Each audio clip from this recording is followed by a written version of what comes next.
क्या हो गया? माहौल का इतना बनाए हुए हो? क्या चीज का माहौल बनाए हुए हो? आवाज आ रही है? Yes sir. ठीक। बच्चे धीरे धीरे कम काहे हो रहे हैं? एग्जाम नजदीक आते आते सब सरेंडर मारना है क्या कि हमसे ना हो पाएगा? होता है आते आते लास्ट में 2-3 बच्चे इधर दिखेंगे। और फिजिक्स में तो कभी कभी खाली ही चला जाता है पूरा क्लास लास्ट आते आते। आओगे पक्का? चलो ठीक है, लिखो। नहीं नहीं, जिंदा रहोगे, वैक्सीन आ गया, अब मरने का डर खत्म कर दो।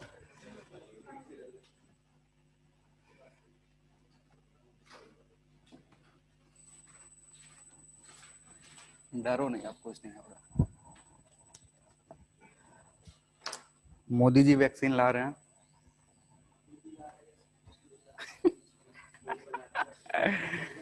हैं। माहौल तो ऐसा ही बन जाता है कि सब कुछ मोदी जी ही करते हैं। एयर स्ट्राइक भी मोदी जी ही करे थे।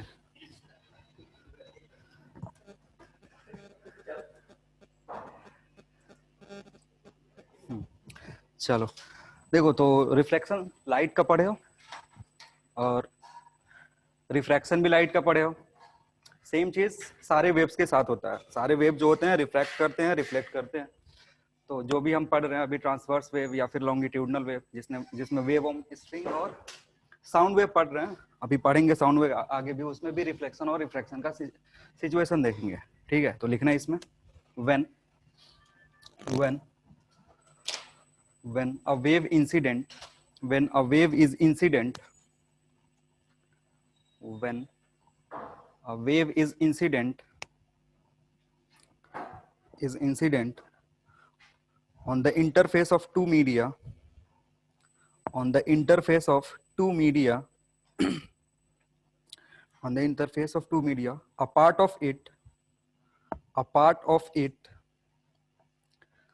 a part of it is reflected back a part of it is reflected back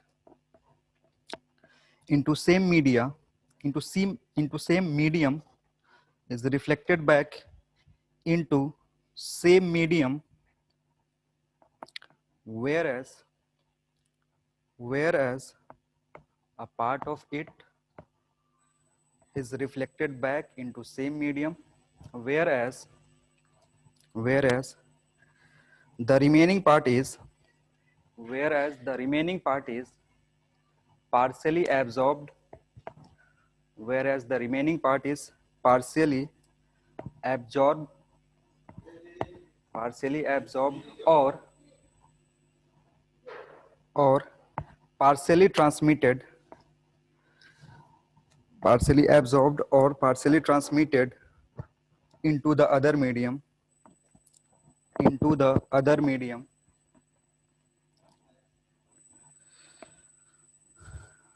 during reflection or refraction during reflection or diffraction. frequency of wave frequency of wave frequency of wave remains constant. Frequency of wave remains constant, and its velocity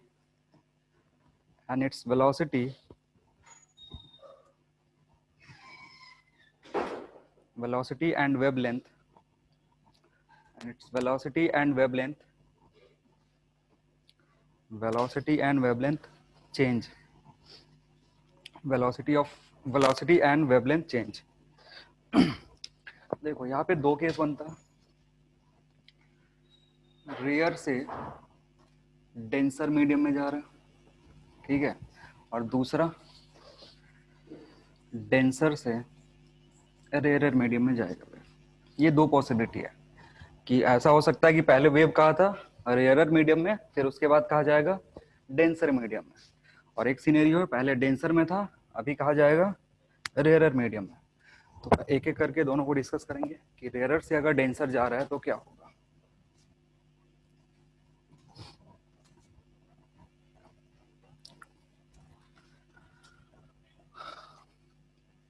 ये interface है, इधर medium 1,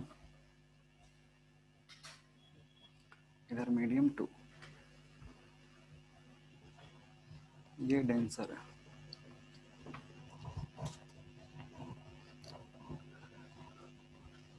तो medium 1 से एक wave आया, एक pulse लेके, समझ रहे हैं, एक पल्स आया, बहुत सारे ऐसे पल्स भेजोगे तो वेव बन जाएगा, जा करके इसको हिट करेगा। ठीक है, ये वेव गया, हिट किया।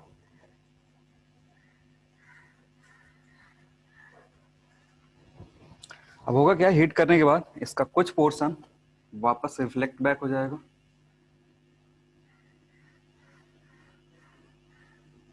लेकिन जब रिफ्लेक्ट बैक होगा तो ये पल्स नीचे से जाएगा।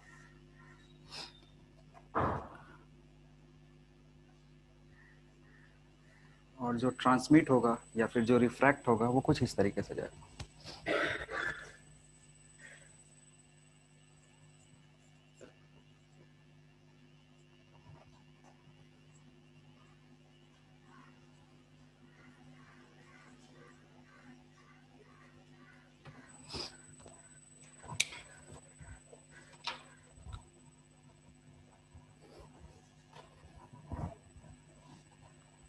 ऐसा एब्जॉर्ब कर रहे हैं, मतलब हुआ गया कि ऑब्जर्वेशन में, एक्सपेरिमेंट में ऐसा देखा गया कि जब ऐसा सिनेरियो रेयर से डेंसर की तरफ जा रहा था वेव, तो टकराया, जो पोर्शन रिफ्लेक्ट हुआ उसमें फेज चेंज आ गया पाई का। ठीक है, और दूसरा जो ट्रांसमिट हुआ वो ट्रांसमिट हो गया जैसे पहले था।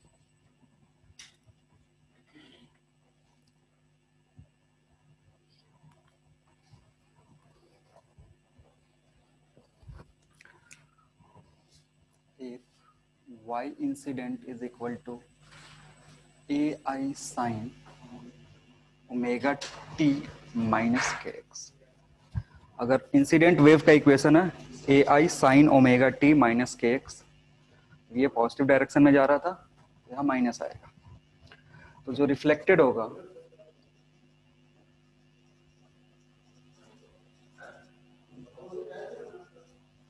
Is given as y r equals to a r sine omega t plus k x. ठीक है, सेम मीडियम में रिफ्लेक्ट हो गया तो के की वैल्यू सेम रहेगी। ओमेगा तो रिफ्लेक्शन और रिफ्रैक्शन पे डिपेंड ही नहीं करता। यहाँ पे प्लस क्यों आ गया, क्योंकि पीछे जा रहा है, और एक और टर्म आएगा यहाँ माइनस, क्योंकि फेज डिफरेंस आ जा रहा है पाई का। ठीक है ना, पहले ये एम्पलीट्यूड ऊपर था, ये ऊपर था, अभी किधर है, नीचे, तो इसलिए यहाँ माइनस। ये वाला डायरेक्शन दिखा रहा है और ये फेज दिखा रहा है। And transmitted wave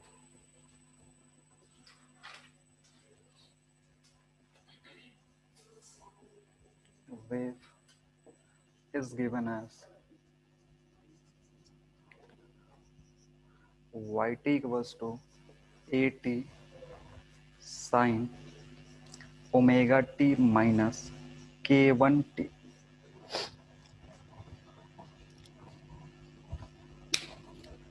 direction same रहेगा, पल्स ऊपर की तरफ ही है, लेकिन जो वेवलेंथ है वो चेंज हो जाएगा, और अगर वेवलेंथ चेंज हो रहा है तो फिर के का वैल्यू अलग हो जाएगा। ठीक है, नेक्स्ट लिखना दूसरा सिनेरियो।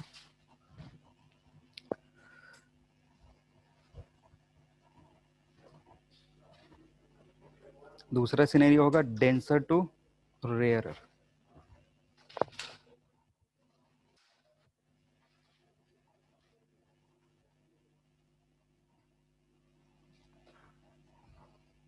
एक काम करो ना, ये 1 के लिए है ना, तो इधर k1 लिख दो, इधर k1 लिख दो, यहाँ k2 लिख दो, ताकि पता चले k1 मीडियम 1 का है, k1 मीडियम 1 का है, k2 मीडियम 2 के लिए।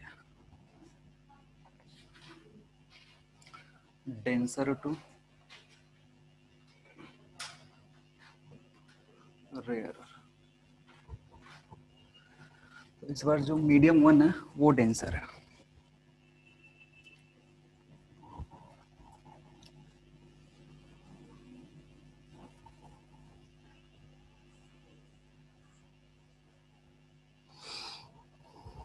बाकी सब चीज पिछले जैसा रहेगा, बस ये चेंज रिफ्लेक्टेड चेंज हो जाएगा।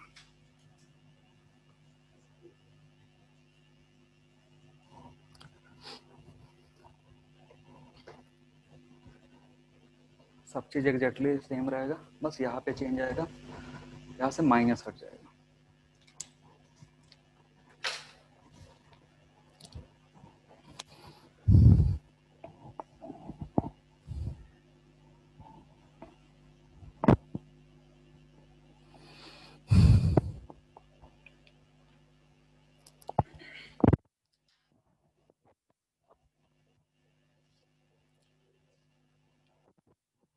हो गया,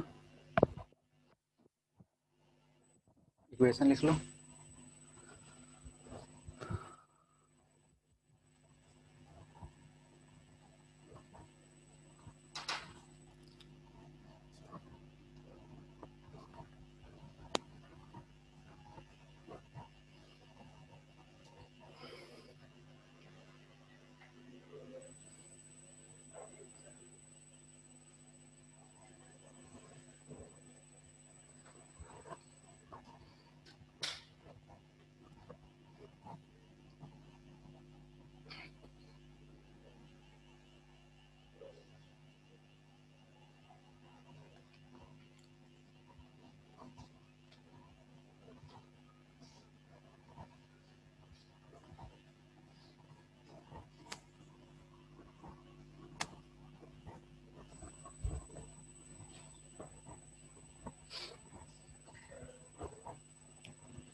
एक नोट लिखना, थोड़ा फास्ट लिखो। बायोलॉजी में ज्यादा लिख लिए हो क्या? बस उसमें लिखना ही होता है। अरे नहीं, हमको पता है बायोलॉजी में बहुत लिखना होता है, सर खुद लिखते रहते हैं।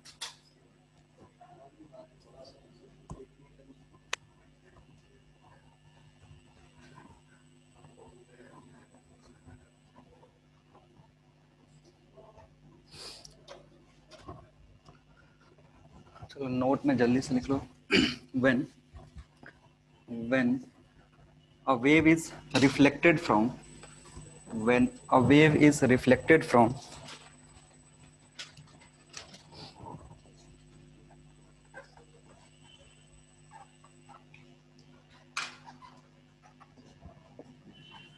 reflected from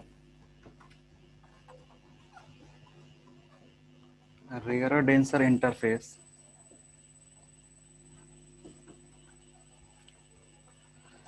there is a phase difference of pi,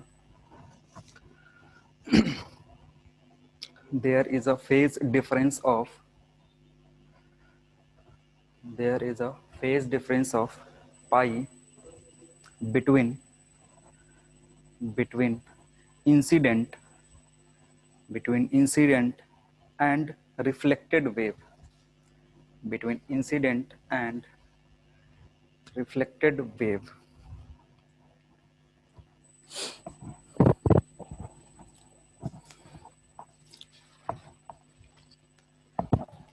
लिखना। Next heading, there are two necessary condition there are two necessary condition there are two necessary condition for a wave for a wave for a wave two necessary condition for a wave to go from to go from one medium to go from one medium to another medium to go from one medium to another medium। Number 1 लिखना है इसमें, go from one medium to another medium। Number 1 लिखना, wave should be continuous at interface wave should be continuous at interface, breaking नहीं होना चाहिए। Wave should B, कहाँ से छूट गया, शुरू से ही, अच्छा किसका छूटा। Wave should be continuous at the interface. Number 2, slope of wave, slope of wave should be continuous, slope of wave should be continuous, slope of wave should be continuous at interface। Wave भी continuous होना चाहिए और जो slope है वो भी continuous होना चाहिए। अब इसका मतलब क्या,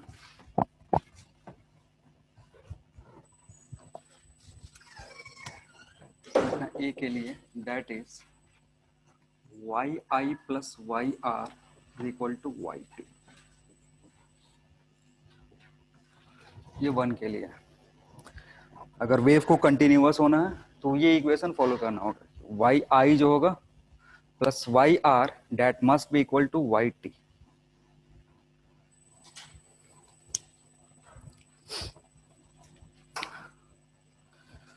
इंसिडेंट और रिफ्लेक्टेड को ऐड करोगे तो यहां से क्या मिलना चाहिए, वाई टी मिलना चाहिए। ठीक है, कहाँ पे ये कंडीशन कहाँ पे सेटिस्फाई होना चाहिए, एट इंटरफेस पे, ठीक है ना, जहां भी बाउंड्री है दो मीडियम का उस पॉइंट पे। तो उस पॉइंट पे अगर x 0 करोगे, इफ एट बाउंड्री और या interface x is equal to 0, then a I plus A r should be equal to a t. Capital A लिखे है ना, सॉरी कैपिटल ए लिखे हैं, A i A r A t, ये condition hold करना चाहिए।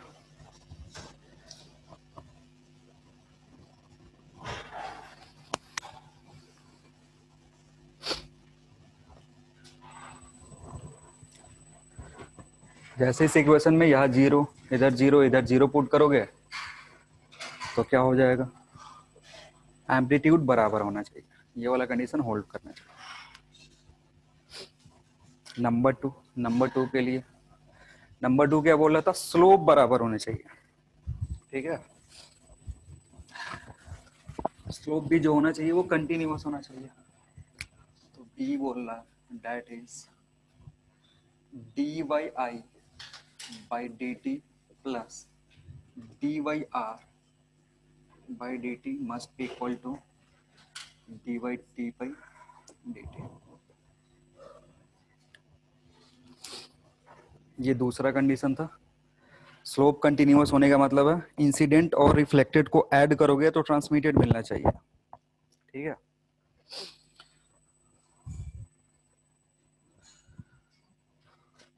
अब जो भी इक्वेशन है उसको हम क्या करेंगे, डिफरेंशिएट करेंगे। जो भी इक्वेशन था y1 सॉरी x के टर्म में डिफरेंशिएट करेंगे, t हटा दो क्योंकि टाइम के रेस्पेक्ट में बात नहीं कर रहे हैं, बाउंड्री के रेस्पेक्ट में बात कर रहे हैं, इसलिए डिफरेंशिएशन किसके रेस्पेक्ट में करेंगे, डिफरेंशिएशन करेंगे। स्लोप का मतलब होता है ना dy बाई डी एक्स। अब देखो जब भी y को जब इसको जब डिफरेंशिएट करोगे, जैसे एक को कर रहे हैं बाकी का सब लिख देंगे, डी वाई आई लिखोगे, x को अगर डिफरेंशिएट कर रहे हो तो ये हो जाएगा a i k one sine omega t minus k one x, ऐसा होगा अगर d y by D x लिख। ये जो भी टर्म इसके साथ लगा होता है यहाँ माइनस में आएगा, ये बाहर आ जाएगा। ठीक है, ये वाला जो टर्म है d y by D x, ये के बाहर आएगा जब डिफरेंशिएट करोगे। तो सिमिलरली हम आर के लिए भी कर सकते हैं, टी के लिए भी कर सकते हैं।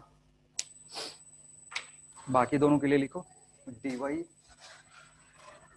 आर बाई डी एक्स और D Y T by D x.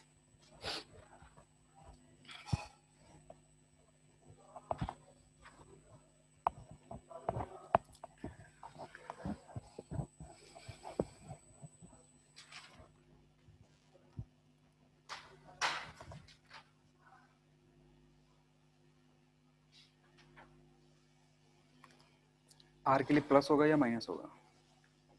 Equation check करो। आर आर आर के लिए यहाँ प्लस होगा या माइनस होगा? आर निगेटिव एक्स डायरेक्शन में जा रहा है ना,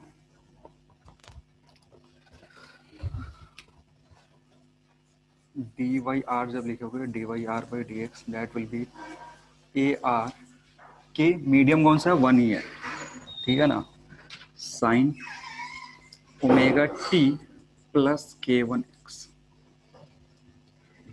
ये आएगा। सर वो साइन कॉस नहीं हो जाएगा? साइन, हाँ ये इसको चेंज कर दो, सॉरी, साइन कॉस हो जाएगा।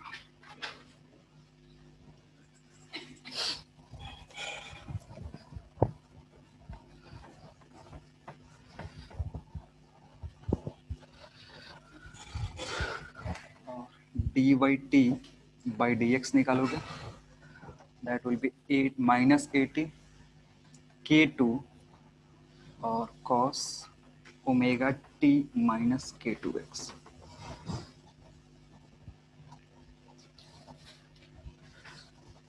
सो यहाँ ऐसे लिख दो, if at boundary x equals to 0, अगर बाउंड्री पे x की वैल्यू 0 रखोगे तो मिलेगा minus a one, sorry a i k one plus A r k one equals to minus a t k to.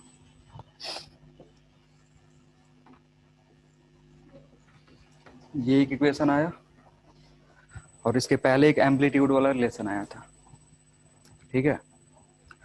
इसके हेल्प से हम कैलकुलेट करते हैं, अगर इंसिडेंट का एम्पलीट्यूड दिया हुआ तो रिफ्लेक्टेड और ट्रांसमिटेड का एम्पलीट्यूड हम कैलकुलेट कर सकते हैं, ठीक है ना, क्योंकि अगर इक्वेशन लिखना है वेलोसिटी देगा, ठीक है ना, वेलोसिटी अगर दे रहा है और बोल रहा है इक्वेशन लिखो तो हमें एम्पलीट्यूड की जरूरत पड़ेगी, ट्रांसमिटेड की और रिफ्लेक्टेड की, तो वो कैसे निकालेंगे? ये एक इक्वेशन हमारे पास आया और एक इसके पहले इक्वेशन था A I plus A R equals to 80। दो इक्वेशन है, दो यहाँ पे अननोन है, ए आर नहीं पता है, 80 नहीं पता है, दोनों को सॉल्व करेंगे तो 80 और ए आर आ जाएगा।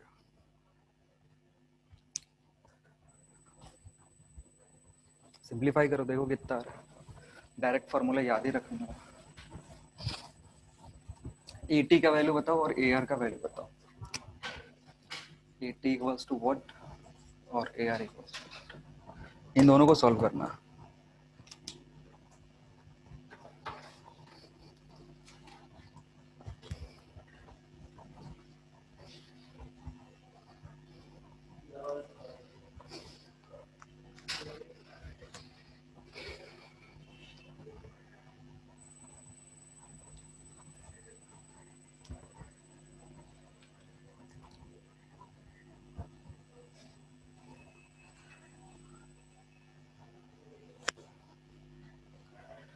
जब ए आर कैलकुलेट करना होगा ना तो इसमें मल्टीप्लाई कर दो K2 से, और जब 80 कैलकुलेट करना हो तो इसमें मल्टीप्लाई कर दो K1 से, फिर ऐड कर दो या सब्सट्रैक्ट कर दो, आ जाएगा। जैसे अगर इसमें K2 से मल्टीप्लाई करोगे और ऐड करोगे, अगर इस इक्वेशन में K2 से मल्टीप्लाई करा और ऐड कर दिया तो ये वाला टर्म कैंसिल आउट हो जाएगा, तो अननोन कौन सा बचेगा? ए आर, जो किस टर्म में आ जाएगा? ए आई के टर्म में आ जाएगा। थोड़ा सा सॉल्व करने का टेक्निक डेवलप करो, नहीं तो फिर कैलकुलेशन में बहुत दिक्कत होगा तुम लोग को। इतना टेढ़ा करके लिख रहे हो, थोड़ा सीधा कर लो इसमें। अरे तो एग्जामिनेशन हॉल में इतना जगह मिलता है क्या? नहीं हो जाएगा, नहीं उसके अनुसार। अब इसे पूरा लेट के लिखोगे ना तो भगा देगा सब एग्जाम में से, उनको लगेगा चीटिंग कर रहा है। अपने अनुसार नहीं कर सकते हो ना।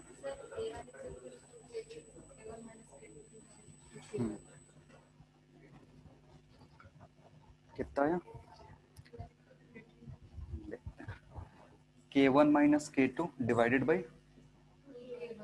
2K1 इंटू ए आई, यही आया ना? क्या होगा? नहीं तो हमें ए आई रिप्लेस नहीं करना है, रिप्लेस देखो इसके टर्म में आर और टी निकालना है, क्योंकि ये नोन है, आई नोन है, रिफ्लेक्टेड और इंसिडेंट का, सॉरी रिफ्लेक्टेड और ट्रांसमिटेड का पता करना है, तो आई के टर्म में लिखेंगे। चेक करो फिर से, समथिंग यहाँ कांस्टेंट आएगा, इधर भी ए आई होना चाहिए, समथिंग कांस्टेंट, यहाँ ए आई होना चाहिए। आइडिया ही नहीं समझ पा रहे हो करना क्या।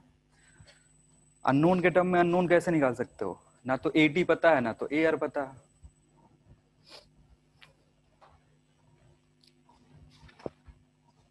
हम ही को सॉल्व करना पड़ेगा क्या।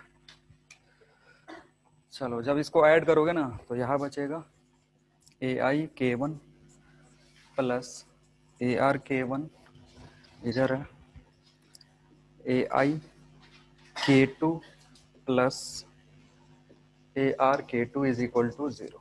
जब इसको ऐड करोगे के टू से मल्टीप्लाई करके तो इतना बचेगा। अब ध्यान रखो तुमको निकालना क्या है, ए आर कैलकुलेट करना है, तो इसको कॉमन कर लो। ए आर अगर कैलकुलेट करना है तो ये हो जाएगा के वन प्लस के टू, ये दोनों को दूसरे साइड लेके चले जाओ, तो इधर होगा ए i k one minus k to, ठीक है।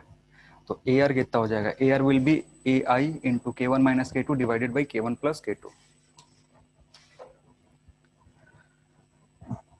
अरे आसान सा कैलकुलेशन है, फिर भी सब लेटे पड़े हैं। पहुंच गए थे, बड़ी कष्ट की हो लाइफ में यहाँ तक पहुंच करके। लिखो के one minus k two divided by के वन प्लस के टू इंटू ए आई। चलो कष्ट देखा नहीं जा रहा है तो के टू ए टू डायरेक्ट लिख लो, बहुत कष्ट में जी रहे हो।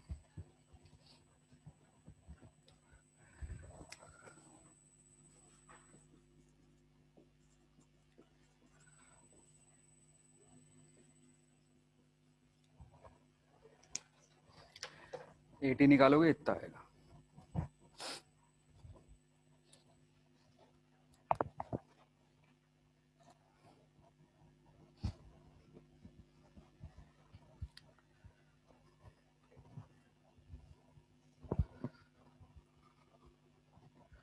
तो ये सारी चीजें थे स्टैंडिंग वेव के लिए, सॉरी प्रोग्रेसिव वेव के लिए। अब पढ़ेंगे स्टैंडिंग वेव।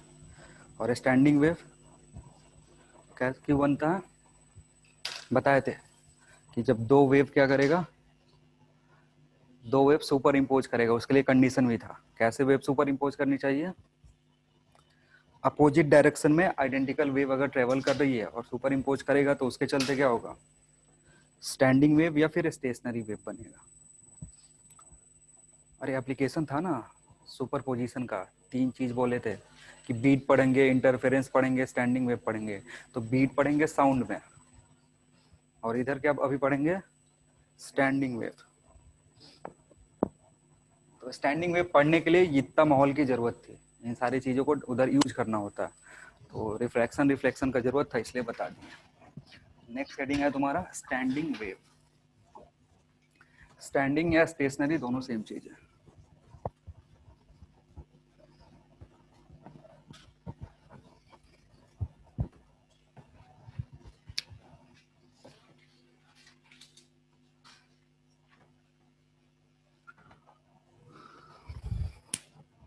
स्टैंडिंग वेव का डेफिनेशन लिखो, लिखना when two waves of same frequency, when two waves of same frequency and amplitude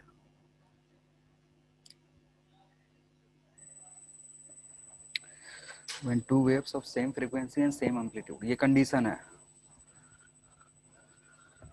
propagate in opposite direction when two wave of same frequency and amplitude propagate in opposite direction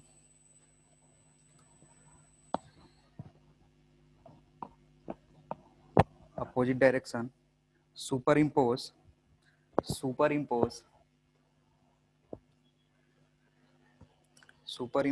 to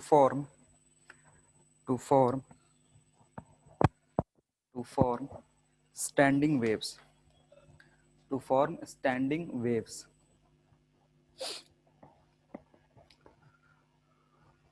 ठीक है, अगर कोई भी ये वेव ये तीनों criteria follow करेगा, एम्पलीट्यूड सेम होना चाहिए, फ्रीक्वेंसी सेम होना चाहिए, और ट्रेवल करने का जो डायरेक्शन है वो क्या होना चाहिए, सेम होना चाहिए, तो उसके चलते स्टैंडिंग वेव बनता है। नेक्स्ट लिखो प्रॉपर्टीज, हाँ डायरेक्शन अपोजिट होना चाहिए। प्रॉपर्टीज लिखना, properties of standing waves. Next heading है प्रॉपर्टीज ऑफ स्टैंडिंग वेव। ये सब पूछता है थ्योरेटिकल में, प्रॉपर्टीज पूछ देगा, ये सब याद रखना। और कंडीशन भी पूछता है कि कब इंटरफेरेंस होगा, कब ये कब स्टैंडिंग वेव बनेगा और कब बीट बनेगा। तो सुपर पोजिशन में सबसे पहले इंटरफेरेंस पढ़ाए थे। इंटरफेरेंस होने के लिए क्या कंडीशन है, दो वेव कैसा होना चाहिए, same same frequency, same direction, और थर्ड नहीं, एम्पलीट्यूड में डिफरेंस हो सकता है लेकिन छोटा सा, थोड़ा डिफरेंस होना चाहिए। और स्टैंडिंग वेव में frequency same, amplitude same, direction अलग अलग। नेक्स्ट लिखोगे प्रॉपर्टीज ऑफ स्टैंडिंग वेव में। Number 1, the distance is confined, the distance is confined to a region, the distance is confined to a region, the distance is confined to a region where it is produced, where it is produced।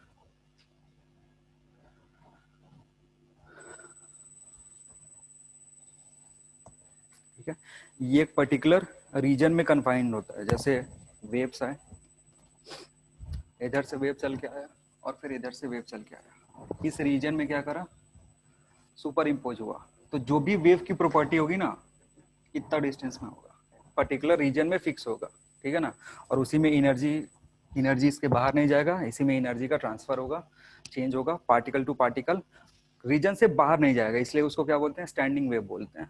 Progressive wave का काम क्या होता है, energy को एक जगह से दूसरी जगह कैरी करके ले जा सकते हैं, लेकिन स्टैंडिंग वेव क्या करेगा, इसी रीजन में जहां पे सुपर इम्पोजिशन हो रहा है, सुपरपोजिशन हो रहा है, उसी में एनर्जी का ट्रांसफर होगा एक पार्टिकल से दूसरे पार्टिकल, और उसी रीजन में कन्फाइंड रहेगा। ठीक है, दूसरा प्रॉपर्टी लिखना, दूसरा, different particle, different particles, different particles vibrate with, different particles vibrate with, vibrate का स्पेलिंग नहीं आ रहा तो मूव लिख दो, moves with, different particles move with different amplitude, different amplitude. और ये स्टार मार्क लगा लो, सबसे जरूरी यही है, ये जो प्रॉपर्टी है कि पार्टिकल्स का एम्पलीट्यूड अलग अलग होता है। ठीक है, एम्पलीट्यूड अलग अलग कहने का क्या मतलब, थोड़ा सा समझते हैं और डिटेल में आगे पता चलेगा।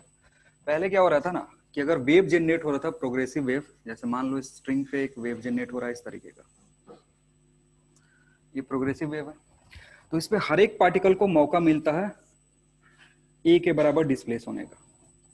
ठीक है ना, प्रोग्रेसिव वेव में क्या होता है कि ये पार्टिकल जो यहाँ पे है ना, ये कभी ना कभी ए पे पहुंचा होगा, इसका डिस्प्लेसमेंट ए के बराबर हुआ होगा। ठीक है, तो इन सारे पार्टिकल का एम्पलीट्यूड ए के बराबर होता है, कभी ना कभी होगा। जहां पे स्नैपशॉट लिया है वहां पे मे भी नहीं है, यहाँ पे ये पॉइंट मैक्सिमम एम्पलीट्यूड है इसका, यहाँ पे मैक्सिमम एम्पलीट्यूड है, यहाँ पे इसका मैक्सिमम एम्पलीट्यूड है।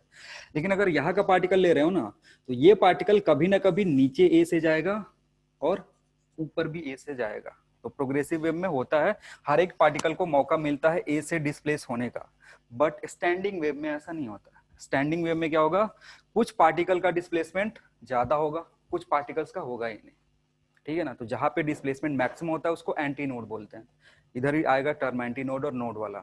जहां पे डिस्प्लेसमेंट, जो भी पार्टिकल मैक्सिमम डिस्प्लेसमेंट देगा उस पॉइंट को हम एंटी नोड बोलते हैं। कुछ ऐसे पार्टिकल्स होंगे जो डिस्प्लेस ही नहीं होंगे, वो अपने जगह पे ही रहेंगे, पूरा वेव जनरेट हो रहा होगा, लेकिन फिर भी क्या होगा, कुछ ऐसे पार्टिकल्स होंगे जो फिक्स रहेंगे, उनका मोशन नहीं होगा, ऐसे पॉइंट को हम नोड बोलते हैं। आ रही बात समझ में, हर एक पार्टिकल का अलग अलग एम्पलीट्यूड होगा। जैसे ये पार्टिकल है, ये मैक्सिमम एम्पलीट्यूड से जा रहा है, ये जो पार्टिकल है ना, इसका एम्पलीट्यूड ए डैश होगा जो कि इससे कम है, और ये इतना ही रीजन में कन्फाइन होगा, इसको कभी मौका नहीं मिलेगा कि ये पूरा एम्पलीट्यूड ए के बराबर डिस्प्लेसमेंट दे सके। आ रही बात समझ में? तो ये पॉइंट स्टैंडिंग वेव का सबसे इंपॉर्टेंट है कि सब सारे पार्टिकल का एम्पलीट्यूड अलग अलग होता है। वो इक्वेशन आएगा, अभी देखेंगे अलग अलग क्यों होता है। थर्ड लिखना, थर्ड लिखो, all the particles cross their mean position, all the particles cross their mean position together, all the particle cross their mean position together। ठीक है, इसका क्या मतलब हुआ ये भी समझ लो। जैसे ये प्रोग्रेसिव वेव है, वेव ऐसे ट्रेवल कर रहा है, तो यहाँ पे जो पार्टिकल है ना ये पहले ऊपर जाएंगे, कुछ पार्टिकल को मिला ही नहीं अभी वेव, तो बाद में जब वेव उनके पास पहुंचेगा तब उनका मोशन होगा उनके मीन पोजीशन से। लेकिन यहाँ पे क्या होता है ना, स्टैंडिंग वेव में, स्टैंडिंग वेव को रिप्रेजेंट ऐसे करते हैं। स्टैंडिंग वेव में क्या होता है कि सारे के सारे पार्टिकल एक साथ मीन पोजीशन से ऊपर जाएंगे, सबके सब एक साथ क्या होंगे, नीचे जाएंगे। तो कुछ जो पार्टिकल है वो अपना मैक्सिमम वैल्यू लेगा, जो भी एम्पलीट्यूड मैक्सिमम है, कुछ मैक्सिमम तक जाएगा, कुछ उससे कम, कुछ उससे कम। तो सारे के सारे एक साथ ऊपर, सारे के सारे एक साथ नीचे, ऐसा मोशन होता है स्टैंडिंग वेव का। अलग अलग टाइम पे, ये एक पर्टिकुलर रीजन में ही कन्फाइन होता है, इसके बाहर नहीं दिखेगा तुमको। इतना ही रीजन में बाकी सारी चीजें हो रही होंगी। तो मीन पोजीशन से मोशन साइमल्टेनियसली होता है, या तो ऊपर सारे पार्टिकल जाएंगे या फिर सारे के सारे नीचे की तरफ जाएंगे। नेक्स्ट पॉइंट लिखना, energy of one region, energy of one region remains confined in that region only, energy of one region remains confined in that region only, energy of one region remains confined in that region only, it does not propagate, it does not propagate। यही तो definition था standing wave का। ठीक है, last है, last property, in standing waves, in standing waves some particle, in a standing wave some particle remains, some particle remain at rest, some particles remain at rest called nodes, called nodes, called nodes, and some particle undergo, and some particle undergo maximum displacement, maximum displacement, maximum displacement called antinode।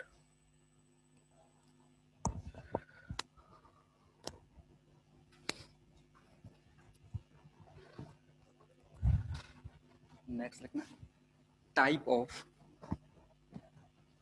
Of standing wave, type of standing wave, type of standing wave. Standing wave दो तरीके का होता है, इसमें पहले लिखना,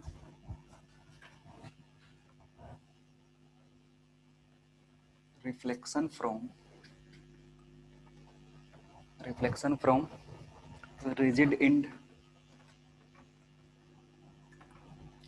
rigid end और sorry E है ये, और रेयरर डेंसर इंटरफेस। ये दोनों सेम चीज है। दो तरीके से हम स्टैंडिंग वेव बना सकते हैं। ठीक है, एक बार क्या होगा, जो रिफ्रैक्शन हो रहा होगा वो रिजिड एंड से हो रहा होगा, या फिर उसको दूसरे टर्म में ऐसे लिख सकते हैं, रेयर डेंसर इंटरफेस। और दूसरा है reflection from fixed and, sorry rigid और फिक्स दोनों सेम से, फ्री एंड और डेंसर रेयरर इंटरफेस।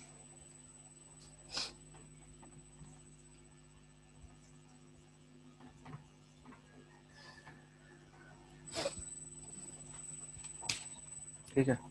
ये जो ऊपर वाला है ना, ऐसे नोमेनक्लेचर अलग अलग है। ये जो चीज पढ़ेंगे रिजिड एंड और फ्री एंड, ये पढ़ेंगे स्ट्रिंग के लिए, ठीक है ना।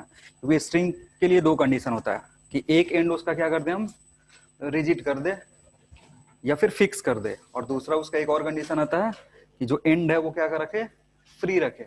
और जब साउंड वेव में रिफ्लेक्शन रिफ्रैक्शन पढ़ेंगे ना, तो उधर ये वाला टर्म नहीं लिखते हैं कि रिजिड से रिफ्लेक्शन हुआ या फिर फ्री से रिफ्लेक्शन हुआ। उसके लिए कैसे पढ़ेंगे, रेयर डेंसर इंटरफेस से हुआ रिफ्लेक्शन, सॉरी रिफ्लेक्शन, या फिर डेंसर रेयर इंटरफेस से हुआ।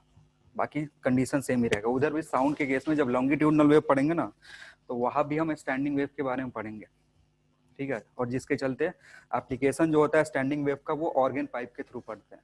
आ रही बात समझ में। और इधर पढ़ेंगे स्ट्रिंग के लिए, तो उसके लिए सोनोमीटर पढ़े। सोनोमीटर का नाम सुने हो, एक्सपेरिमेंट कराया जाता है स्कूल में 12th क्लास में, करे हो एक्सपेरिमेंट, ठीक है। तो इससे दो टाइप के वेव बनेंगे, स्टैंडिंग वेव बनेंगे। तो लिखना एक एक करके, दोनों को समझेंगे। नेक्स्ट हेडिंग लिखो, हेडिंग लिखना है standing wave, standing wave on string, standing wave on string, standing wave on string.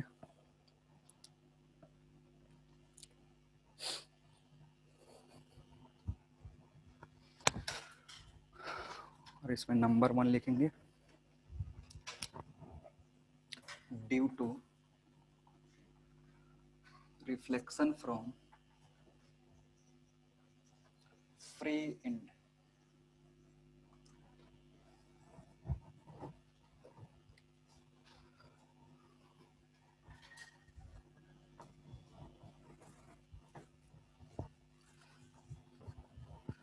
यह जो ट्रांसमिशन है उसको नेग्लेक्ट करके रखते हैं। अब देखो फ्री एंड क्रिएट कैसे करते हैं।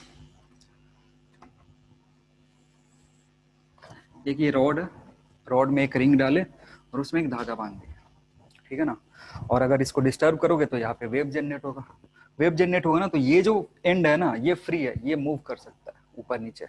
तो इस टाइप को हम बोलते हैं फ्री एंड, ठीक है ना। अब यहाँ तो यहाँ पॉसिबिलिटी है नहीं रिफ्रैक्शन का, यहाँ रिफ्रैक्ट हो सकता है क्या वेव, इधर जा सकता है नहीं, इसी पे जाएगा। तो हो क्या रहा है ना कि एक वेव गया, फिर यहाँ पे इसको क्या हुआ, एक सरफेस मिला, जैसे ये रॉड है, रॉड से टकराएगा फिर वापस आएगा। आ रही बात समझ में। तो ये इंसिडेंट हुआ, दोबारा इधर से रिफ्लेक्ट होकर के आ गया। अगर इधर से कंटिन्यूअसली वेव भेज रहे हो तो वेव जाएगा, फिर उधर से कंटिन्यूअसली रिफ्लेक्ट होगा। तो दो वेव क्या करेंगे, इंटरफेयर करेंगे। ये इंसिडेंट और रिफ्लेक्टेड रे क्या करेंगे, इंटरफेयर करेंगे। और इंटरफेरेंस के चलते इस रीजन में या इस स्ट्रिंग पे जो वेव जनरेट होगा वो किस टाइप का दिखेगा, स्टैंडिंग नेचर का दिखेगा, ठीक है। तो इसलिए यहाँ पहला कंडीशन क्या है कि रिफ्लेक्शन कहाँ से हो रहा है, फ्री एंड से हो रहा है। तो डायग्राम बनाना, ये मत बनाओ,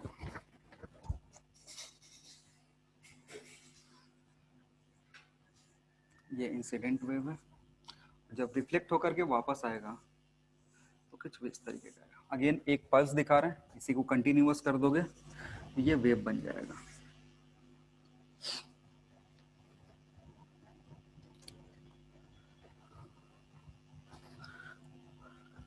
और चूंकि ट्रांसमिशन हो नहीं रहा, तो एम्पलीट्यूड जो इंसिडेंट का होगा वही रिफ्लेक्टेड का भी होगा, और फ्रीक्वेंसी तो सेम रहनी है, ठीक है ना। अब इसके लिए अगर इक्वेशन लिख रहा हो, y i is equal to a sine omega t -5 या माइनस के एक्स, तो इसका इक्वेशन क्या होगा, वाई आर के लिए क्या होगा, हाँ, बोलो। यहाँ माइनस होगा, नहीं होगा क्योंकि पल्स ऊपर ही है। तो यहाँ ए sine omega t plus k x, क्योंकि अब डायरेक्शन क्या होगा, चेंज हो गया। तो ये जो दो वेव है ना, ये इंटरफेयर नहीं, सुपर इम्पोज करेंगे। ये जो दो वेव है क्या होगा, इनका सुपर पोजिशन होगा, और उसके बाद एक रिजल्टेंट वेव जनरेट होगा। That resultant wave will be वो स्टेशनरी या स्टैंडिंग वेव। ऐसे लिख सकते हो, देयरफॉर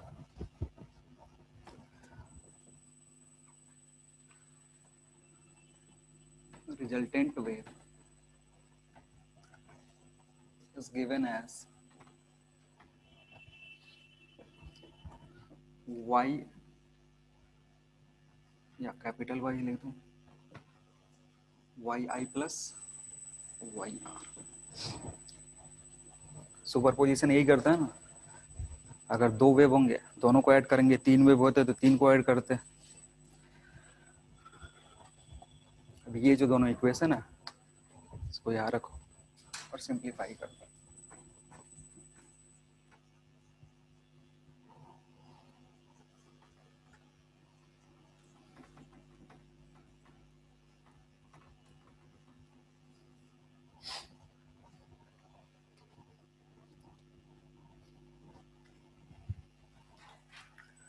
अब इसको हम अगेन, हमारा काम क्या होता है, स्टैंडर्ड फॉर्म में चेंज करना। ये जो समेशन है उसको क्या करते हैं, स्टैंडर्ड फॉर्म में चेंज करते हैं, और स्टैंडर्ड फॉर्म में चेंज करने के बाद जो एम्पलीट्यूड की जगह होता है, जो भी कॉस या साइन का कोफिशिएंट होता है वो एम्पलीट्यूड हो जाता है। ठीक है, तो इसको सिंप्लीफाई करोगे, इसको ब्रेक कर दो, इसको ब्रेक कर दो, ब्रेक करो, देखो क्या हो रहा है। इसको कैसे ब्रेक करोगे, इसको ए मान लो, इसको बी मान लो, इसको ए, इसको बी, अब ब्रेक कर दो।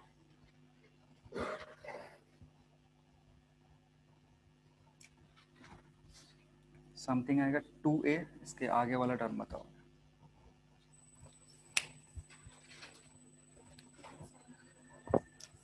साइन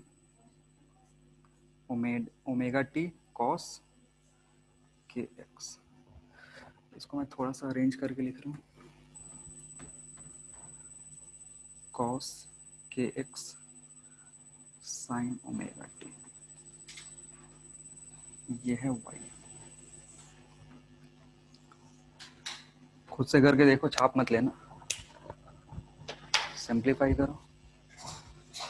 साइन ए माइनस बी और साइन ए प्लस बी को ब्रेक करना है।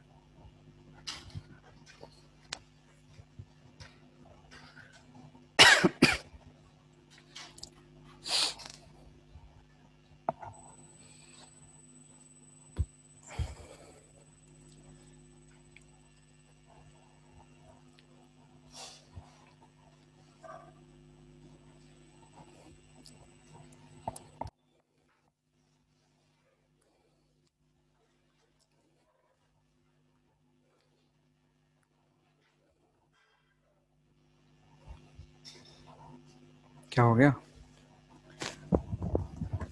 तुम्हारा पार्टनर नहीं आया? पार्टनर के बारे में नहीं पता है, ऐसा कैसे हो सकता है? आ गया सबका, नहीं आया?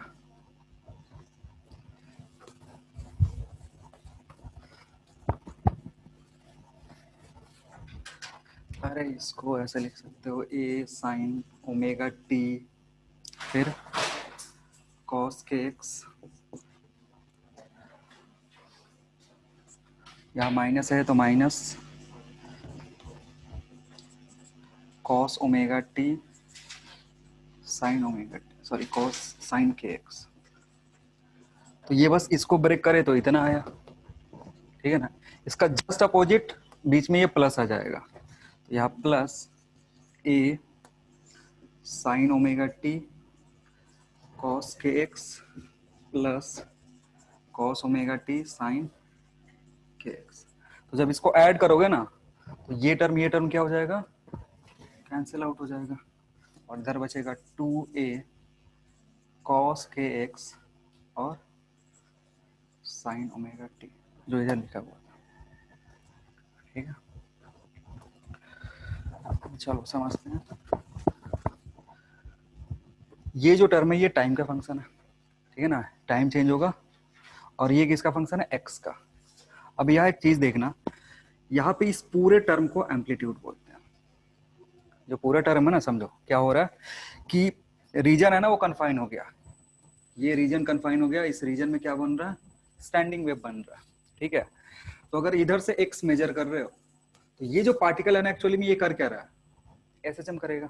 जो भी पार्टिकल वेव पे होता है वो क्या कर रहा होता है, एसएचएम कर रहा हो। और एसएचएम का इक्वेशन अगर ध्यान से याद होगा तुम लोगों को, तो y equals to a sine omega t होता है, और साइन ओमेगा टी का जो कोफिशिएंट होता है दैट इज व्हाट, एम्पलीट्यूड, ठीक है ना। साइन ओमेगा टी का जो कोफिशिएंट होता है उसको क्या बोलते हैं, एम्पलीट्यूड बोलते हैं। या ध्यान से देखो, साइन ओमेगा टी का कोफिशिएंट क्या है, 2a cos के x। तो इस पे x की वैल्यू अगर अलग अलग पुट करोगे, इस ये टर्म में x की वैल्यू अगर अलग अलग पुट करोगे, तो जैसे यहाँ पे कोई पार्टिकल है तो उसके लिए x1 ये वैल्यू अलग आएगा, यहाँ पे कोई पार्टिकल है उसके लिए x2 तो ये वैल्यू अलग आएगा। यानी हर एक पार्टिकल का जो एम्पलीट्यूड है वो डिपेंड किस पे कर रहा है, उसके पोजीशन पे। तो जो भी पार्टिकल है, ये जीरो भी हो सकता है, जैसे ही cos जीरो, ये cos पूरा टर्म cos के x जीरो हो गया तो ये टर्म जीरो हो जाएगा, यानी एम्पलीट्यूड जीरो, वहां पे नोड मिलेगा। ये मैक्सिमम भी हो सकता है, मैक्सिमम कब होगा, जब इसकी वैल्यू 1 के बराबर हो, ठीक है। तो मतलब जो भी एम्पलीट्यूड है पार्टिकल का इस वेव में, स्टैंडिंग वेव में, वो किस पे डिपेंड कर रहा है, उसके पोजीशन पे, ठीक है ना। और यही बता रहे थे जो पॉइंट 2 तुमको बताए थे, कि पॉइंट 2 में क्या लिखाए थे प्रॉपर्टीज में, कि जितने भी पार्टिकल होते हैं ना सबका एम्पलीट्यूड अलग अलग होता है। तो इसके नीचे एक छोटा सा नोट लिखना, where where a is equal to 2a cos kx is amplitude which the amplitude of particles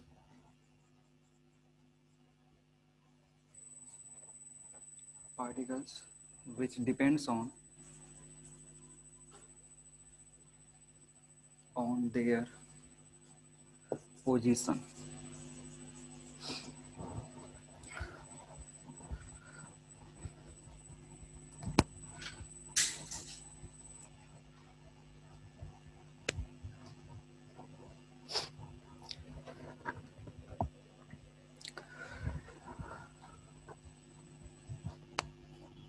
ठीक है, एंड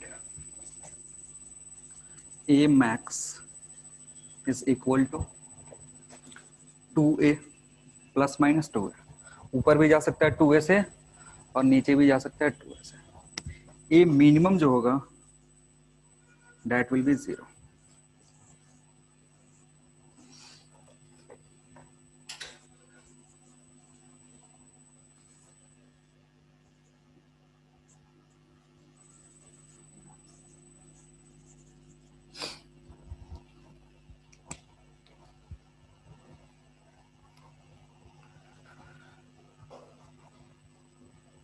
मैक्सिमम जो डिस्प्लेसमेंट होगा वो हॉरिजॉन्टल लाइन से या फिर मीन पोजीशन से ऊपर की तरफ 2a हो सकता है, या फिर नीचे की तरफ 2a हो सकता है।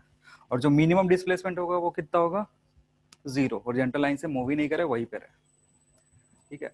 अब यहाँ एक चीज ध्यान से देखो, जो मैक्सिमम एम्पलीट्यूड है ना वो 2 टाइम्स है एम्पलीट्यूड ऑफ ईच वेव। जो मैक्सिमम एम्पलीट्यूड है, मैक्सिमम एम्पलीट्यूड कितना है, 2a है, और ईच वेव का एम्पलीट्यूड कितना था, a और a था, ठीक है। अब यहाँ कंडीशन देखेंगे कि कब एंटी नोड होगा और कहाँ कहाँ नोड होगा। तो लिखना positions of positions of positions of node positions of node positions of node. तो किस किस पोजीशन पे नोड होगा वो देखेंगे। अब देखो, अब नोड बनने के लिए क्या होना चाहिए, a की वैल्यू 0, दैट इज ऐसे लिख सकते हैं a इक्वल्स टू 0, और a किसके बराबर है, 2a cos kx के बराबर, ये 0 होना चाहिए, ठीक है। अब इसमें 2 और a तो 0 होगा नहीं, तो टर्म कौन सा 0 होगा, cos kx 0 होगा। मतलब kx क्या होना चाहिए,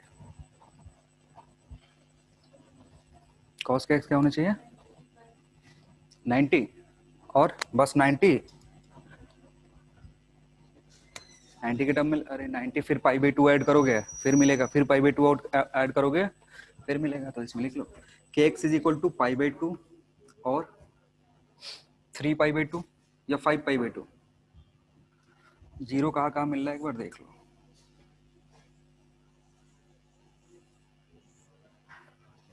ये 90 है, इसमें फिर पाई ऐड करेंगे, पाई ऐड करोगे 3 पाई/2, फिर एक बार और पाई ऐड करोगे 5 पाई/2।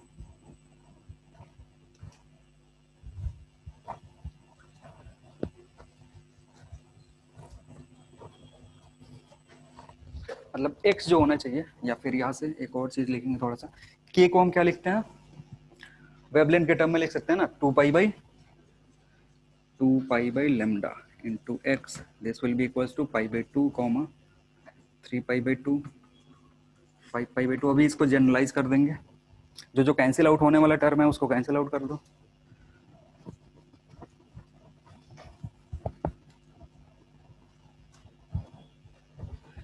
तो जब कैंसिल आउट करोगे ये पाई पाई पाई पाई चला गया, तो x जो होगा डेट विल बी, x को लिख सकते हो λ/4 या फिर 3λ/4 या फिर 5λ/4, यानी x के इस पोजीशन के लिए जब अगर x की वैल्यू λ/4 होगी तो नोड बनेगा, x की वैल्यू 3λ/4 होगी तो क्या होगा, फिर से नोड बनेगा। आ रही बात समझ में? अब यहाँ से एक जनरलाइज इक्वेशन बना सकते हो। जनरलाइज वही जो 2n + n समथिंग लिखते हैं ना, उस टर्म में लिखोगे तो क्या आएगा, ट्राई करो।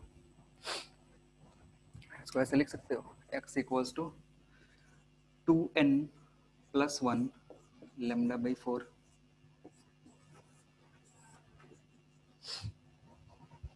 2n + 1 λ/4। n कहाँ से शुरू करोगे, -1 होना चाहिए, n 0 रखो, क्या हो रहा है, आ रहा है λ/4, n 0 रखोगे तो ये 1 होगा λ/4, तो वेयर n = 0, 1, 2 and 3।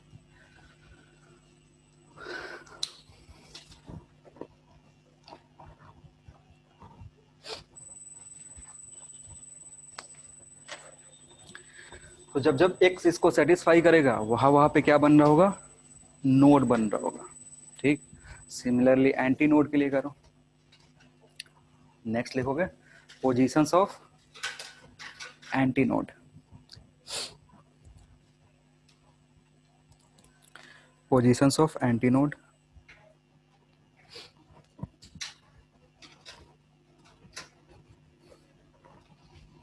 अब एंटी नोड के लिए ए जो होना चाहिए वो कितना होना चाहिए, ±2a के बराबर, यानी जो कॉस होगा that should be equal to how much, ±1।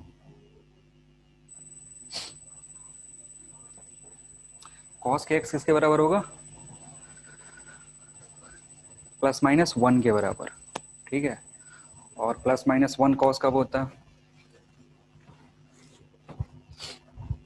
Again graph बना लो, जब नहीं पता चले ना ग्राफ बना लिया जाएगा। ये ग्राफ है, यहाँ पे 1, फिर इधर 1, फिर इधर 1, इधर 1। सबसे पहले के एक्स की वैल्यू जो होगी वो क्या होगी, 0। उसके बाद इसमें फिर पाई ऐड कर दो, पाई, फिर पाई ऐड करोगे 2 पाई, फिर पाई ऐड करोगे 3 पाई एंड सो ऑन।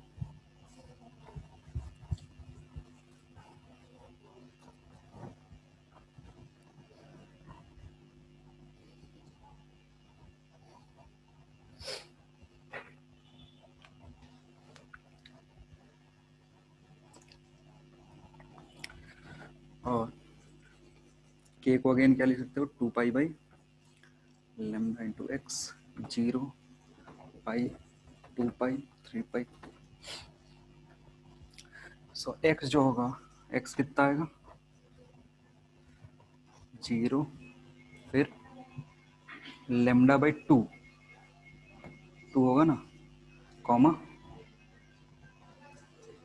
लैम्डा, फिर 3λ/4, 2 एंड सो ऑन। अब इसके लिए भी जनरलाइज इक्वेशन बना सकते हैं।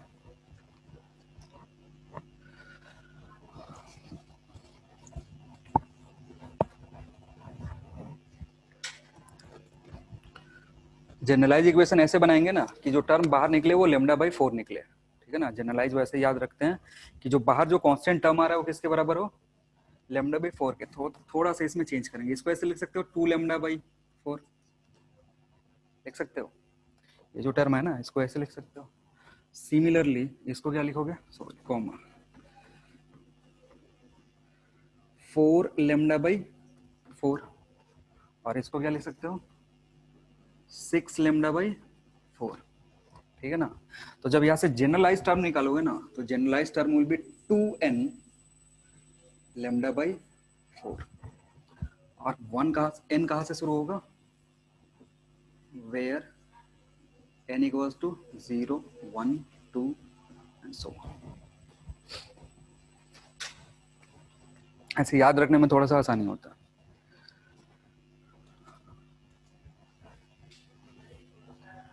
अब डायरेक्टली याद रख सकते हो। नोड कैसे बनेगा, नोड्स वहां बनेगा जहां पे ऐसे lambda by 4, 3 lambda by 4, 5 lambda by 4, मतलब ऑड मल्टीपल्स ऑफ 5 बाई 4 पे, लेमडा बाई 4 पे बनेगा। नोड कहाँ बनेगा, odd multiples of 5 by 4 lambda by 4 पे। और नोड ये एंटी नोड कहाँ बनेगा, इवन मल्टीपल्स ऑफ। ठीक है ना। तो नीचे लिख लो ताकि याद रहे, नोट करके ऐसे लिख सकते nodes at odd multiples of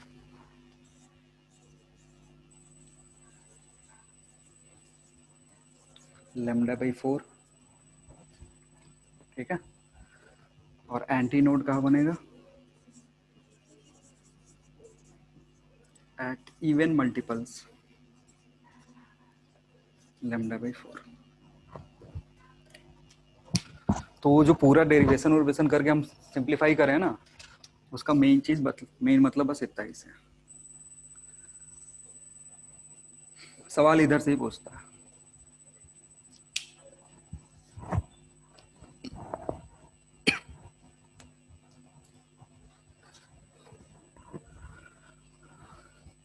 ठीक है। दो कंसेक्यूटिव नोड के बीच में कितने का डिस्टेंस होगा, दो कंसेक्यूटिव नोड के बीच में कितने का डिस्टेंस होगा एक्स के टर्म में।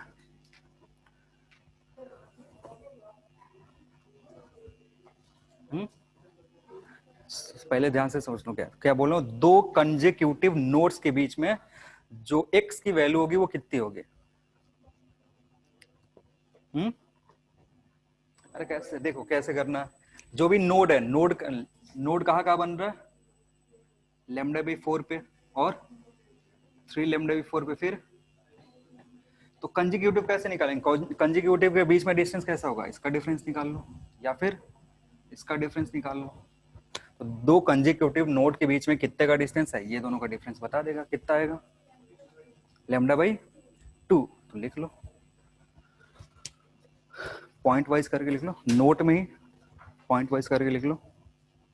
लिखना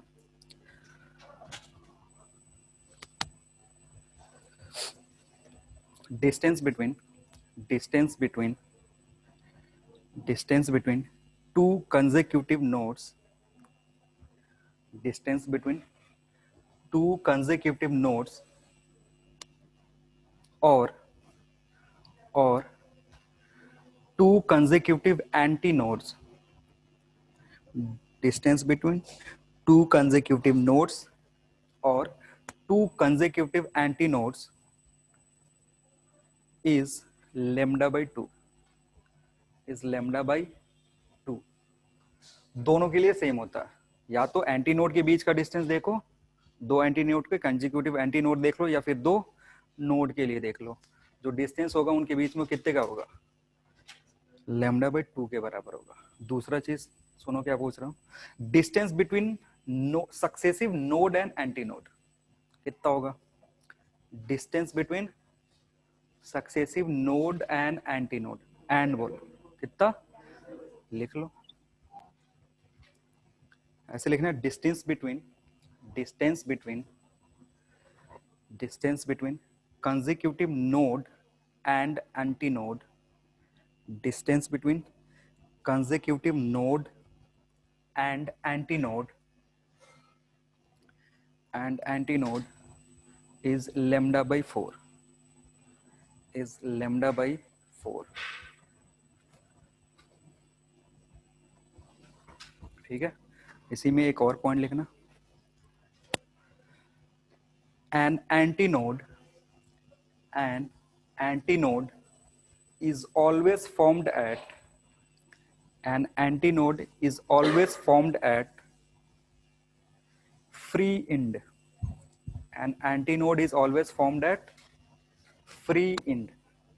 जो भी एंड फ्री होगा वहां पे हमेशा क्या बनेगा, एंटीनोड बनेगा. और इसका अपोजिट क्या होता है, फिक्स एंड पे क्या बनेगा, नोड बनेगा. ठीक है, तो अभी जो हम कंडीशन पढ़ रहे हो किसके लिए है,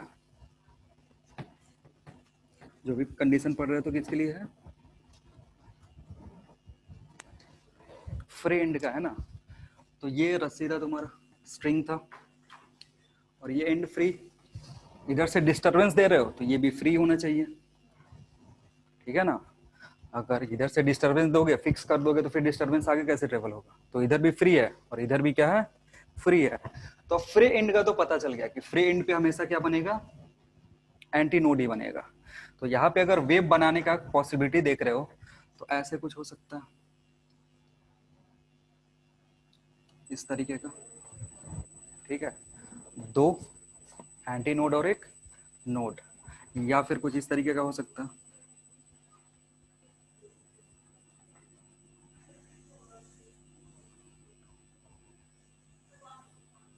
पॉसिबिलिटी ये भी है कि यहाँ पे एंटी नोड बने, इधर एंटी नोड बने, एक और बीच में कहीं एंटी नोड बन रहा होगा. क्योंकि हमें बस एंड पॉसिबिलिटी पता है, जो मिडिल में हो रहा है उसके लिए अलग अलग सिचुएशन हो सकते हैं. मे बी यहाँ पे पहले क्या बन रहा था, नोड, इधर क्या बन रहा है, एंटी नोड. यहाँ एंटी नोड है, यहाँ भी एंटी नोड है, इधर नोड है, नोड, इधर एंटी नोड, एंटी नोड. ठीक है, तो ये बस दो फिगर बना लो. अभी जब हार्मोनिक्स पढ़ेंगे तो उसमें इसको और डिटेल में डिस्कस करेंगे.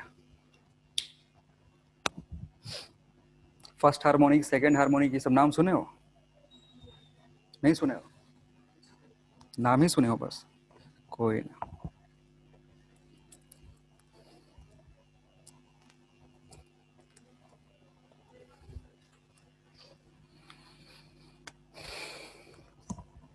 अब यह एक चीज तुमको साफ साफ दिख जाएगा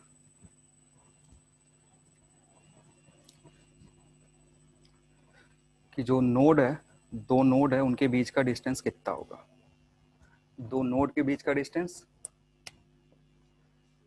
लेमडा बाई 2, क्योंकि ये आधा वेव है. अगर ध्यान से देखोगे ना, ये क्या है, आधा वेव है, और आधे वेव के लिए कितना डिस्टेंस ट्रेवल करेगा, लेमडा बाई 2. ठीक है, ये 1/4 ऑफ वेव है, तो लेमडा बाई 4. तो इसलिए बोले थे कि एंटी नोड और एंटी नोड के बीच का जो गैप होगा वो कितने का होगा, लेमडा बाई 4 का. नोड और नोड के बीच का जो गैप होगा कितने का होगा, और एंटी नोड और एंटी नोड के बीच का जो गैप होगा वो लेमडा बाई 2. क्योंकि ये 1/4 ऑफ वेव है और ये 1/4 ऑफ वेव है, दोनों को ऐड करोगे तो 1/2 आ जाएगा. सॉरी, हाँ,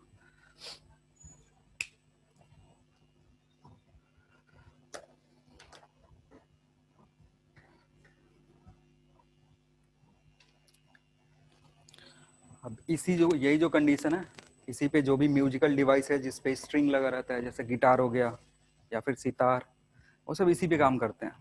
फिर जो टाइट देखे हो ना, वो कुछ बजाने से पहले क्या करता है, टाइट वाइट करता है. वो सारी चीजें पढ़ोगे इसी में.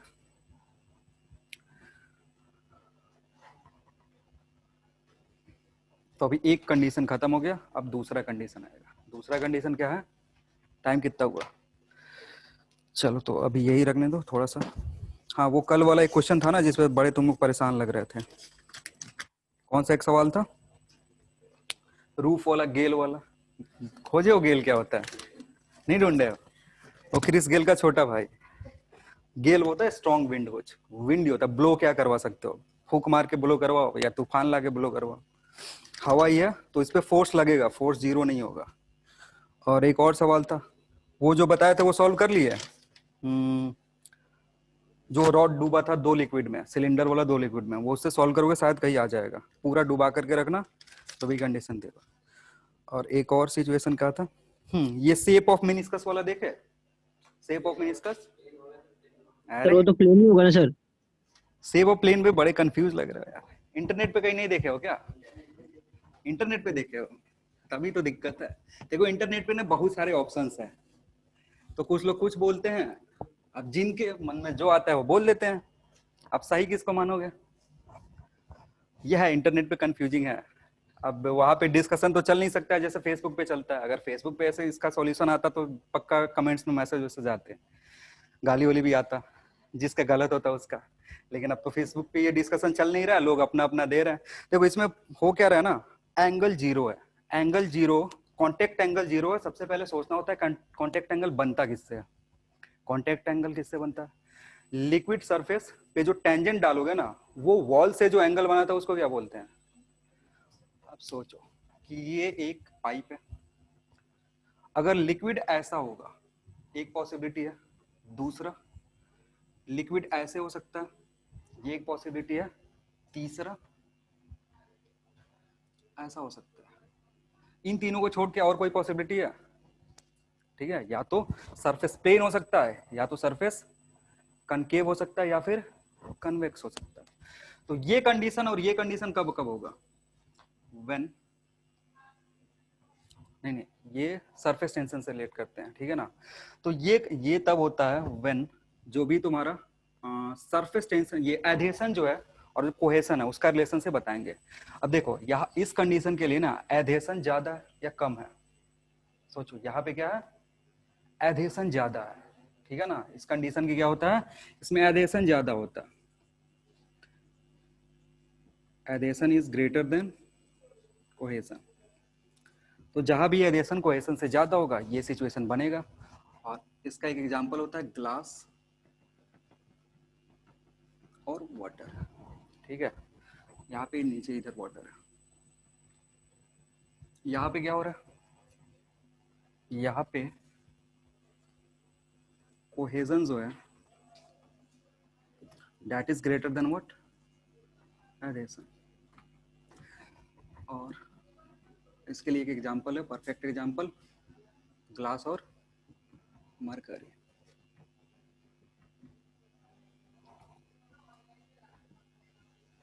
ठीक है।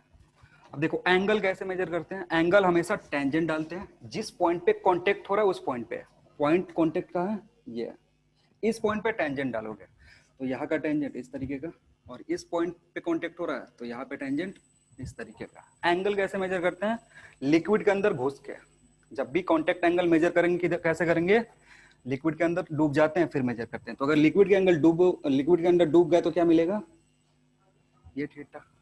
फिर इधर डूबोगे तो क्या मिलेगा, ये थीटा। आ रही बात समझ में? अब बात करते हैं यहाँ पे क्या हो रहा है, एडेशन कोहेशन दोनों मजे कर रहे हैं, ठीक है ना। अब यहाँ पे लिक्विड के अंदर घुस के देखोगे तो एंगल कितना बनेगा, 90 डिग्री। यानी जब सरफेस प्लेन हो रहा है तो एंगल कितने के बनने चाहिए, 90 डिग्री का। तुम्हारा सवाल किस पे है, सवाल किस पे है, जीरो। अब ये भैया तो जीरो हो नहीं सकते, इसको जीरो कर सकते हो क्या? जीरो की पॉसिबिलिटी किसके पास है, इसके पास है। कि ये एंगल अगर घुमाओगे ना, ऐसे घुमाओगे तो क्या हो जाएगा, ये थीटा जीरो हो सकता है। आ रही बात समझ में? इसका एग्जांपल बता सकते हो, ये कब होता है, इसका किसी को एग्जांपल नहीं पता? ये सरफेस सिल्वर प्लस वाटर, ठीक है, कॉम्बिनेशन है। अब हमें क्या करना है ना, जो हमारा सवाल है उसमें थीटा जीरो है। थीटा जीरो कहने का मतलब है ना कि जहां पे टच कर रहा है लिक्विड उस पॉइंट पे अगर टेंजेंट डाल रहे हो तो वॉल से वो एंगल कितने का बना रहा है, 0 डिग्री का। ये तभी पॉसिबल है, ये कर्वेचर बनाओगे तो ये तभी पॉसिबल है जब कर्वेचर कुछ इस तरीके का बने। किसी भी सर्कल पे अगर टेंजेंट डालोगे, जैसे ये सर्कल है, यहाँ पे टेंजेंट डालोगे तो पैरेलल हो जाएगा। ये जो सर्कल है ना एक पॉइंट पे टच करेगा, जब वो हेमिस्फेयर रहेगा, ये तो हेमिस्फेयर इसलिए रहेगा क्योंकि ऊपर ये ऐसा कुछ बनेगा नहीं। तो जब इस पॉइंट पे टेंजेंट डालोगे ना तो वो टेंजेंट वॉल पे क्या हो जाएगा, पैरेलल हो जाएगा, और जैसे ही पैरेलल होगा तो एंगल कितना हो जाएगा, 0। इसलिए जो तुम्हारा आंसर है वो किसके अकॉर्डिंग है, ऑप्शन कितना है, 3 है। ठीक है ना। तो अब से क्या टिक करोगे, तो जो इंटरनेट पे देखे हो ना, बहुत सारे लोग क्या बताएंगे, हेमिस्फेयर भी बताएंगे, कुछ कुछ लोग प्लेन भी बताएंगे। अगर पढ़ना शुरू करोगे ना, सीधे इतना बड़ा एक्सप्लेनेशन देगा, लास्ट में लिख देगा सो सरफेस इज प्लेन।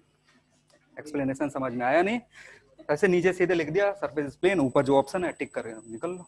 अब हो क्या रहा है, ऐसा सिचुएशन है, कभी भी जो भी सर्कल है ना, सर्कल को अगर बंद करोगे दो वॉल के बीच में, तो जहां पे कांटेक्ट होगा ना वहां पे नॉर्मल डालोगे तो वॉल के क्या हो जाएगा, पैरेलल हो जाएगा। तो एंगल कितना हो गया, 0। जैसे ही एंगल 0 हो गया, वही तो तुमसे पूछ रहा है। ठीक ना। कोई कोई समझता है ना कि सर अगर एंगल 0 हो गया ना तो इसमें लिक्विड ही नहीं रहेगा। एंगल 0 मतलब लिक्विड ऐसे छू छू के निकल गया और इधर टच करके निकल गया। नहीं, ऐसा नहीं है, ये इस वाला के कंडीशन में है। तो ये जो होता है ना सरफेस, व्हेन थीटा इज 0, जो भी मिनिस्कस होता है वो कैसा होता है, हेमिस्फेरिकल होता है।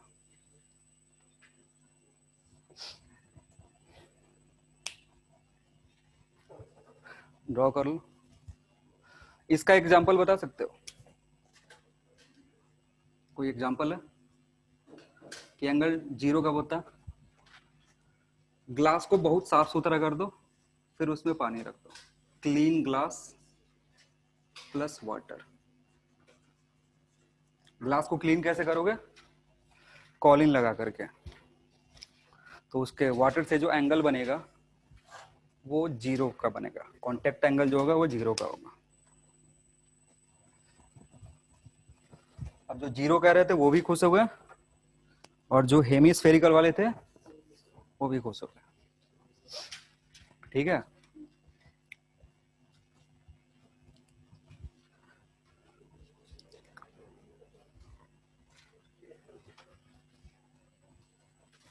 ये भाई कल से बोल रहा है कि सर प्लेन होगा प्लेन होगा, ये पता ना कहाँ देख लिया था, कहाँ देखे थे, इंटरनेट पे ही ना। बढ़िया बढ़िया देखो ना यार, डाउटनट का देख लो या फिर टॉपर्स का देखो। टॉपर्स का देख लिए थे, टॉपर्स वाले ने गलती कर दी इसमें। अरे इम्पॉसिबल है यार। और डाउटनट वाले ने उसका चेक करे। अरे ऑप्शन है, सब चेक करते रहो, बट बस टाइम वेस्ट ना करो, जाते हो इंटरनेट पे ये खोजने के लिए कुछ और करने लगते हो। हाँ तो वो सब नहीं करो, चेक कर सकते हो ऐसे। सर उसमें हेमिस्फेरिकल ही था। हेमिस्फेरिकल था किसमें, टॉपर्स, डाउटनट में। डाउटनट में। देखो डाउटनट वाले बता रहे हैं हेमिस्फेरिकल, उस पे कम गलत होता है, डाउटनट पे कम गलत होता है। टॉपर्स अच्छा लगा। एक जगह चेक मत करा करो ना, 2-3 जगह चेक करो, और जब कंट्राडिक्शन हो तब मेरे पास आ जाओ। ठीक है। और नहीं तो ऐसे बहुत सारे ऑप्शन पॉसिबल है। घर पे बैठ के ऑनलाइन पढ़ रहे हो तो ऑनलाइन में क्या है,